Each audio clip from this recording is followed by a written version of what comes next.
welcome back to the channel. Welcome back to Mandem Talks Football. As you can see, I'm not very happy. I'm sure you can wonder why I'm not very happy. Is the major reason is Liverpool. So we're supposed to have the review, the review of the games that happened over the weekend, but we couldn't do the whole panel. Everybody was busy with one or two. So I decided that, you know what, I'm just going to touch through some of the games that happened over the weekend.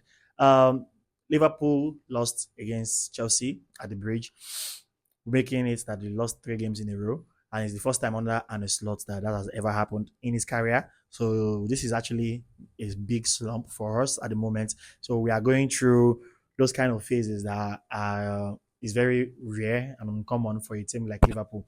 As a Liverpool fan, it is concerning because it's not just that I'm saying this for the first time. I've seen this aside from the fact that we've been winning and churning out results. I've been saying this play out from the end of last season. In fact, from January, I'm to be honest with myself, because we've not actually since the turn of the year we've not played to our best capabilities, and I feel it's something that we need to talk about. And a slot needs to get this thing right. I think he needs to understand his team better and set up the team right. He seems to always like to do changes just after halftime, just because of he has already messed up from one thing or the other, or one of the players that he played in certain positions is not doing well. The game against Chelsea, it was just terrible performance overall. I'm just going to call it as I see. So I'm going to start from the players before I go back to the manager. So the players, first of all, the build up. I don't know, the press in that game was just it was just it was missing. That's the best word for it. It was missing because the press was terrible. McAllister, Soboslai, and Gravenberch look like they've not played together before. I don't know why our press was so bad up the front. I don't know if it's because if we have changed the forward players, because that's why during the summer I was saying it when you guys were hearing me. I was saying we need a direct winger, a player like a Luis Diaz. We need a direct winger. Having a Kodigaku that hugs the byline, it doesn't help us. The press is non-existent.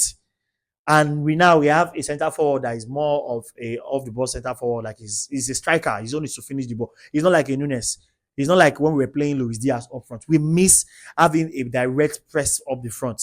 So he's affecting the midfield play. And I don't know what's wrong with McAllister. McAllister in that first half was I don't know. He was so terrible. So the team got me so angry. I was looking at this is not my team. What how we are playing is very, very, very bad. It's as if we lacked identity in that first half. The second half got a lot better. That's because of he had to remove Bradley, and that substitution has been happening regularly. So I don't know. Florian Wirtz had a better game when he came on from the bench, but I feel maybe because of there was less pressure because we were already losing, so there was no other option. The only place we could go was up because we were so bad in that first half. So yeah, that was it. Forward players, Mohamed Salah. I don't know if he's saving himself for the AFCON that is coming, the Nations Cup. I have a feeling that's what he's doing. I have a feeling he's saving himself for the Nations Cup because he's not putting in the tackles. There was no duel. He did not win one single duel. Mohamed Salah is our legend. So I'm not just going to call him out much like that. But I feel I have to say what I'm saying because for a player like with his quality, for him not to be able to affect games, game in, game out, I feel like he's not putting himself in a position to affect the games. I think he's saving himself for the Nations Cup. And if that's the case, we need to play players that are ready to fight, regardless of the quality that they have. Play players that are ready to fight and play for the team right now because maybe he's comfortable that he has won 2 Premier Leagues, he's fine, and maybe he felt that he did his best last season and upon all he could not win the Ballon d'Or. So he felt, you know what, let me just win my country's the Nations Cup because that's the only trophy that is left for him to win. So I'm feeling that's what he's doing. Salah is saving himself for that. So I think we need a meeting. Van Dijk we need to fix up. Konate has just that's why that's the see. I've watched Joe Gomez play for us to win the league in 1920, and play Joe Gomez. If his head has been turned by Real Madrid, just play Joe Gomez. Joe Gomez is actually good. If Joe Gomez plays with Van Dijk, he's a good player. Konate doesn't even know how to build up. He's messing up. Since he got that the deal from Umbro, he has just been bad. That black boot doesn't even suit him. And the manager needs, if not, he's now going slowly. If we don't win that game against, I understand, yes, that we've played 3 games away from home, that it can be training, but still, we are Liverpool. We shouldn't be that after one particular because we play 3 games away from home that we have to lose. No, why would we lose 3 games? We're not Manchester United.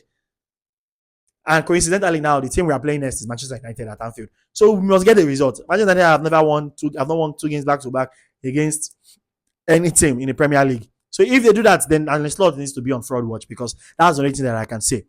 I'm going to move on now to the other games. Not necessarily nothing, no mouth-watering action that happened over the weekend. Okay, Crystal Palace against Everton. That was a very good result for Everton, ending Crystal Palace 19 games unbeaten.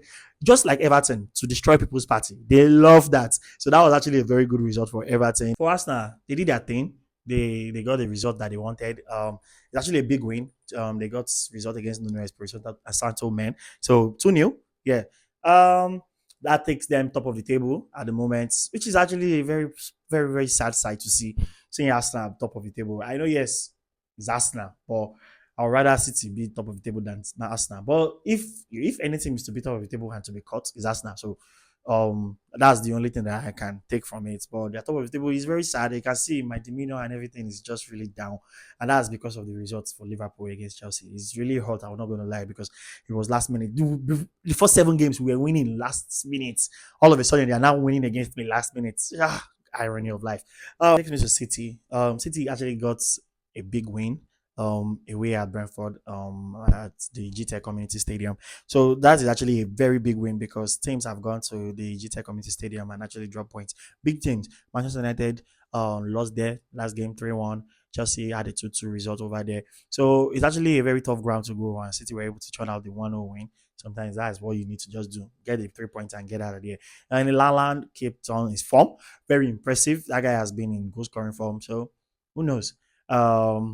He's actually doing well for Manchester City. Very, very good goal. Took his goal very well. And after that, there was nothing else that Brentford could do. There were just lots of long throws.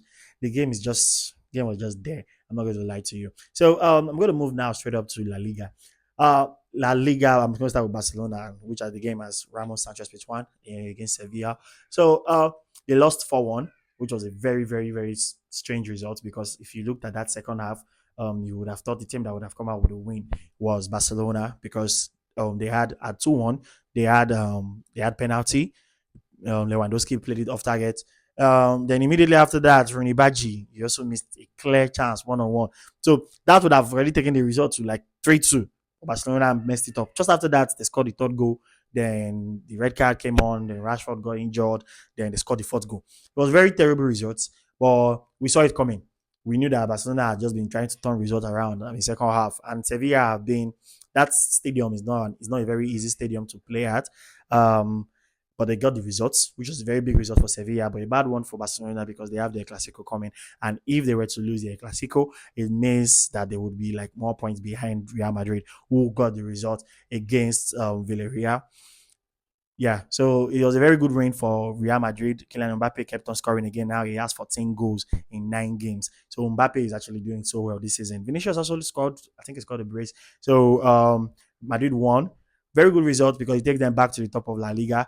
Then Atletico de Madrid, they lost again. They dropped points. I think because the red card that affected the game because they scored early goal and we thought, okay, they were going to run away with it. But it changed because of they got a red card and Celta Vigo was able to come back into the game and it ended 1-1. PSG couldn't win.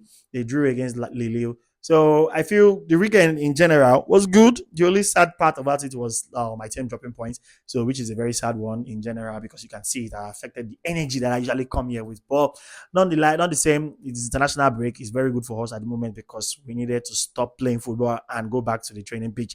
A lot of players go back to their countries and hopefully they come back fit, no injuries, and they will be able to continue from there.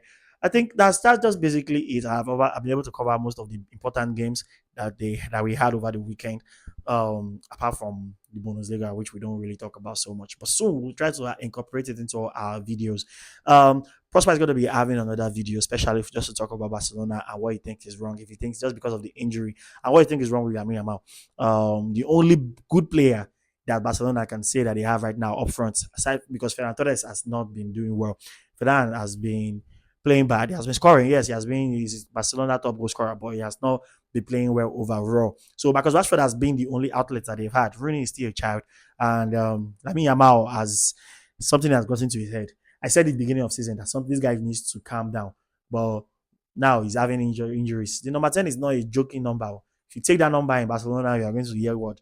So Lewandowski, fix up, what's all this? I don't know. I don't know.